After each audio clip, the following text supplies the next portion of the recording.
বড় একটা উনি উপলব্ধি বলেছেন कि tax payers based GST plus tax last 7 বছরের মধ্যে ডাবল হয়ে গেছে। কোথায় আমরা 2007-8 এ 85,000 শিল্পপতিদের দিকে আমি বলবো যে এই বাজেটে অনেকগুলি দিক আছে যেগুলো বাণিজ্যকে সাহায্য করবে। এই বাজেটে ইনফ্রাস্ট্রাকচার স্পেন্ডিং যেটা বলা হয়েছে, পোর্ট কানেক্টিভিটির কথা বলা হয়েছে, এয়ার কানেক্টিভিটির কথা বলা হয়েছে, সেগুলো বাণিজ্যকে ডেফিনেটলি সাহায্য করবে। আরেকটা দিক হচ্ছে যে গভর্নমেন্টের বেশ কিছু পলিসি বলা হয়েছে, ফোকাস আছে বাজেটে। আপনি দেখবেন শুধু স্কিম নয়, আরেকটা জিনিস যেটা হচ্ছে স্টার্টআপের দিকে বড় ফোকাস আছে। কেউ যদি কোনো ইনোভেশন করতে চায়, সেই ইনোভেশনের জন্য তাকে কিভাবে আর্থিক সাহায্য দিতে পারা যায় সেই দিকে ফোকাস আছে। সুতরাং ওভারঅল আমার মনে হয় যে স্বনির্ভর প্রকল্প যেগুলো বা স্বনির্ভরতার দিকে বাজেটটা ফোকাস করেছে। সুতরাং যারা নিজেরা কিছু করতে চায় সেই ধরনের লোকেরা এই বাজেটে যথেষ্ট সুবিধা পাবে।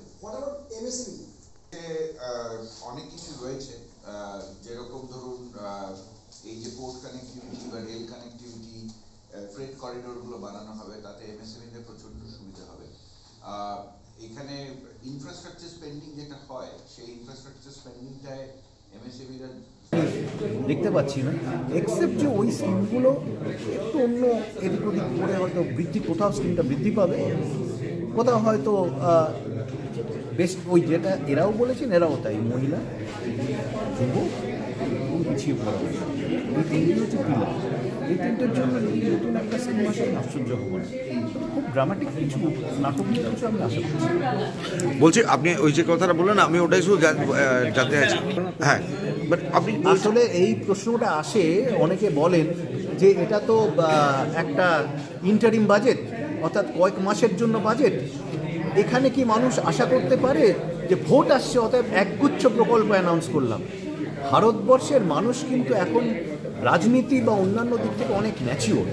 অর্থাৎ আমি অজস্র স্কিম অ্যানাউন্স করলে প্রথমেই আমি চিন্তা করবো এগুলো হবে না ভোটের পরে, কিন্তু এইটা আমি মনে করি একটা যথেষ্ট ম্যাচিওরিটির পরিচয় যে আমি এই ইন্টারিম বাজেট বা এই স্বল্পকালীন বাজেটের ভোটের আগে আমি নতুন স্কিম হঠাৎ করে অ্যানাউন্স করব না।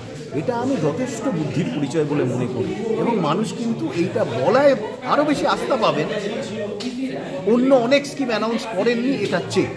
এটা আমি মনে করি। সর্বোপরি আজকের বাজেট এক কথায় কেমন? দেখুন, এটা তো গত 5 বছরের প্রতিফলন এই বাজেটে চলেছে। এটা ইন্টারিম বাজেট। গত 5 বছর এই সরকার যে যে জায়গায় জোর দিয়েছেন এই বাজেটে সেই কথাগুলোই বলা আছে। নতুন স্কিম অ্যানাউন্স করেন, সুতরাং এই বাজেটে ওই স্কিমগুলোই কন্টিনিউ হবে, এটা বারবার বলা হয়েছে, এবং মনে করা হচ্ছে ওই স্কিমগুলো মানুষ খুব সদর্থকভাবে দেখবেন। এর বেশি কিন্তু এই বাজেট থেকে আমরা কিছু পাচ্ছি। তোকে নিয়ে thank you. Bureau report, PBTV news.